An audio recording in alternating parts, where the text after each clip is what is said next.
آپ دیکھ رہے ہیں ایس کے ٹی وی۔ وہ کون 7 لوگ ہوں گے جو حضرت امام مہدی علیہ السلام کو تلاش تو کر لیں گے، مگر حضرت امام مہدی علیہ السلام ان کو منع فرما دیں گے کہ میں مہدی نہیں ہوں، اور ان لوگوں کو کون قتل کرنے کے لیے سرگرم ہوگا؟ تمام تفصیلات کی اس ویڈیو میں جاننے کی کوشش کریں گے، اس لیے اس ویڈیو کو غور سے اینڈ تک پورا لازمی دیکھیے گا۔ دوستو، جب حضرت امام مہدی علیہ السلام کے ظہور کا وقت قریب آئے گا تو روایات کے مطابق اس سال عرب کے ایک بادشاہ کا انتقال ہو جائے گا اور اس کے 3 شہزادے اقتدار کے خاطر آپس میں لڑیں گے، اور ان کی یہ لڑائی شوال، ذی القعدہ اور ذی الحج یعنی 3 مہینے تک ہوتی رہے گی، اور اس لڑائی کی وجہ سے پورے عرب میں افراتفری اور خون ریزی پھیل گئی ہوگی، اور اس وقت ملک میں کوئی نظام بچا نہ ہوگا، یعنی اس وقت ملک بالکل لاوارث ہو چکا ہوگا اور خانہ جنگی کی صورتحال پیدا ہو چکی ہوگی۔ لڑائی اور خانہ جنگی کی وجہ سے اس سال حاجی حج کرنے بھی بہت تھوڑی تعداد میں آئیں گے، اور کسی کا جان و مال محفوظ نہ ہوگا، حتیٰ کہ حاجیوں کو بھی لوٹا اور قتل کیا جائے گا۔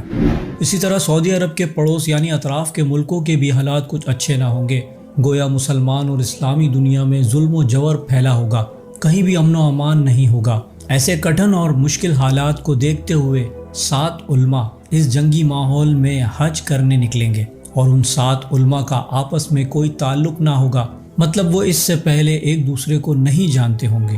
وہ 7 علماء اللہ سبحانہ وتعالیٰ کے نیک بندوں میں سے روحانیت کے اعلیٰ مقام پر ہوں گے اور دین اسلام کے محافظ ہوں گے۔ وہ لوگ دینی اور سیاسی حالات سے مایوس ہو کر حضرت امام مہدی علیہ السلام کی تلاش کے لیے نکلیں گے۔ انہیں اس بات کا یقین ہوگا کہ اب امت کی کسمہ پرسی اور ظلم و ستم کا زمانہ اپنی آخری حد کو پہنچ چکا ہے، اسی لیے اس سنگین دور میں وہ حج کرنے مکہ پہنچیں گے۔ ان 7 علماء کے متعلق حضرت عبداللہ ابن مسعود رضی اللہ تعالیٰ عنہ فرماتے ہیں کہ جب تجارت اور راستے بند ہو جائیں گے اور فتنے بڑھ جائیں گے، اس وقت مختلف علاقوں کے 7 علماء پہلے سے کسی طے شدہ وقت کے بغیر نکلیں گے۔ ان 7 میں سے ہر ایک کے ہاتھ پر 313 لوگوں نے بیعت کر رکھی ہوگی۔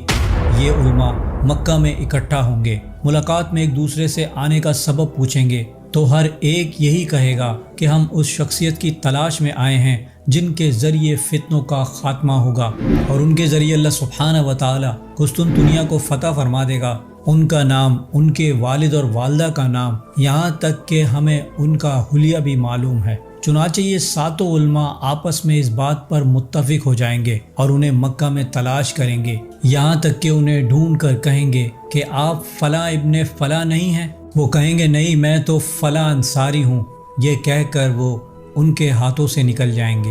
یہ علماء امام مہدی علیہ السلام کے متعلق تجربہ اور معلومات رکھنے والے لوگوں سے ان کے حالات بیان کر کے پوچھیں گے، تو وہ لوگ بھی انہیں کہیں گے کہ یہی ہیں وہ جن کی تمہیں تلاش ہے۔ ادھر امام مہدی علیہ السلام مدینے پہنچ چکے ہوں گے،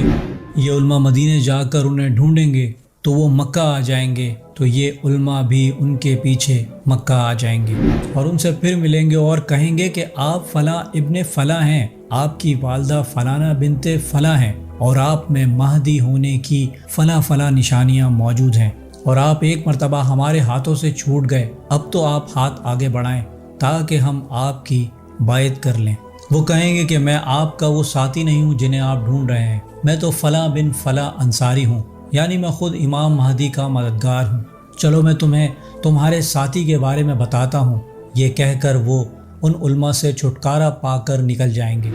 یہ علماء مدینے جا کر انہیں پھر ڈھونڈیں گے، جبکہ امام مہدی علیہ السلام انہیں چھوڑ کر مکہ آ جائیں گے۔ یہ علماء بھی ان کے پیچھے مکہ آئیں گے، یہاں تک کہ انہیں مکہ میں حجر اسود کے پاس پا لیں گے اور کہیں گے ہمارا گناہ آپ کے ذمے ہوگا، ہمارا خون آپ کی گردن پر ہوگا اگر آپ نے بیعت کے لیے ہاتھ نہ بڑھایا، کیونکہ سفیانی کا لشکر ہماری تلاش میں ہے جن کا سربراہ اور سردار قبیلہ جرہم کا آدمی ہے۔ چنانچہ تب حضرت امام مہدی علیہ السلام حجر اسود اور مقام ابراہیم کے درمیان بیٹھ جائیں گے اور اپنا ہاتھ بیعت کے لیے آگے بڑھائیں گے۔ اللہ سبحانہ وتعالی آپ کی محبت لوگوں کے دلوں میں بھر دے گا۔ چنانچہ پھر آپ ایسی قوم کے ساتھ نکلیں گے جو دن میں شیر ہوں گے اور رات کو راہب یعنی عبادت گزار ہوں گے۔ کتاب الفتن، حدیث نمبر 1000۔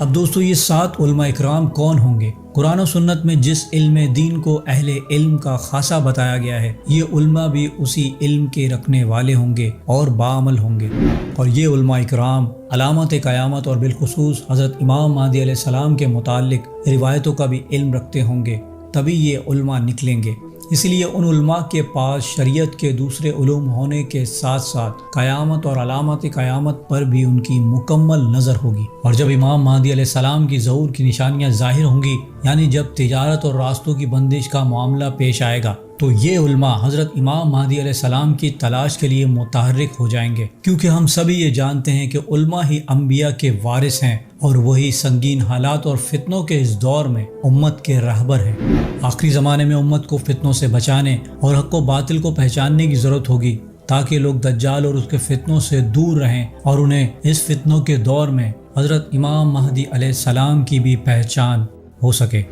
کہیں ایسا نہ ہو کہ امت مسلمہ ظہور امام مہدی علیہ السلام کے بعد بھی میڈیا اور دجالی فتنوں کا شکار ہو کر مخالف صف میں کھڑی ہو جائے، اور جس طرح آج ہم پاکستان میں بھی دیکھ رہے ہیں کہ امام مہدی ہونے کے جھوٹے دعوے دار میڈیا اور سوشل میڈیا پر نظر آنا شروع ہو گئے ہیں۔ کہیں ایسا نہ ہو کہ میڈیا پروپیگنڈا کے ذریعے دجال کو ہی اپنا نجات دہندہ سمجھ کر اپنا ایمان کھو بیٹھیں۔ اسی لیے اللہ سبحانہ و تعالیٰ نے ہر دور کی رہبری کے لیے علماء حق کی ایک جماعت رکھی ہوتی ہے، جو امت کو صحیح راستے کی جانب رہنمائی کرتی ہے۔ چنانچہ یہ 7 علماء حضرت امام مہدی علیہ السلام کے بارے میں نہ صرف علمی بصیرت کے حامل ہوں گے، بلکہ عملی طور پر بھی اس کے لیے اقدامات کرنے والے ہوں گے۔ ان علماء کے ہاتھ پر 313 مجاہدین اسلام نے بیعت کر رکھی ہوگی، یعنی اس کا مطلب یہ ہے کہ یہ علماء اور ان کے 313 بیعت کرنے والے دونوں مجاہدین ہوں گے، اور یہی لوگ آگے حضرت امام مہدی علیہ السلام کی فوج میں شامل ہوں گے۔ اور دوستو 313 کا عدد میدانی لشکر کے لیے 2 جگہ پر اس سے پہلے استعمال ہو چکا ہے۔ ایک بنی اسرائیل میں حضرت طالوت کے لشکر میں 313 ہی جیالے تھے، جنہوں نے جالوت کے لشکر کو شکست دی تھی، اور پھر غزوہ بدر میں بھی 313 ہی مجاہدین تھے جنہوں نے کفار کو شکست دی تھی۔ اور دوستو بیعت کرنے والے علماء مجاہدین ہو سکتے ہیں، کیونکہ اس کی ایک وجہ روایت میں بیان کی گئی ہے کہ سفیانی کا لشکر ہماری تلاش میں ہے، آپ جلدی بیعت کریں۔ اب دوستو دور حاضر کی بات کی جائے تو دجالی پیروکار کسی بھی صورت ایسے لوگوں کو پسند نہیں کرتے جو ان کے شیطانی منصوبوں کے درمیان حائل ہوں۔ اسی لیے یہود و نصارہ امام مہدی علیہ السلام سے بہت خوفزدہ ہیں اور ان کی آمد پر کڑی نظر رکھے ہوئے ہیں۔ That the Jewish state must be eliminated before the return of an Islamic figure known as the Mahdi. Israel is the biggest obstacle to the return of the Mahdi. دوستو زائنسٹ عرب کے تمام واقعات پر بہت گہری نظر رکھے ہوئے ہیں، اور اگر انہیں کسی انسان پر شک ہوتا ہے تو وہ اسے اپنے راستے سے صاف کر دیتے ہیں، کیونکہ وہ ایسے شخص یا انسان کو ہرگز نہیں چھوڑیں گے جو کہیں نہ کہیں لوگوں کو متحد کرنے کی بات کر رہا ہو یا لوگوں کو دین کا سچا راستہ دکھانے کی کوشش کر رہا ہو۔ اللہ سبحانہ و تعالیٰ سے دعا ہے کہ امت مسلمہ کو دجال اور دجالی فتنوں سے محفوظ فرمائے اور دین اسلام کی سربلندی عطا فرمائے، آمین۔ دوستو امید کرتا ہوں میری ویڈیو سے آپ کی معلومات میں اضافہ ہوگا اور کچھ نیا جاننے کو ملا ہوگا۔ اگر میری ویڈیو آپ کو اچھی لگی ہے تو میری ویڈیو کو لائک کریں، میرے چینل کو سبسکرائب کر لیجئے اور بیل آئیکن پہ بھی کلک کر دیں۔ اب میں ملوں گا آپ کو ایک ایسی انفارمیٹیو ویڈیو کے ساتھ، تب تک کے لیے اللہ حافظ۔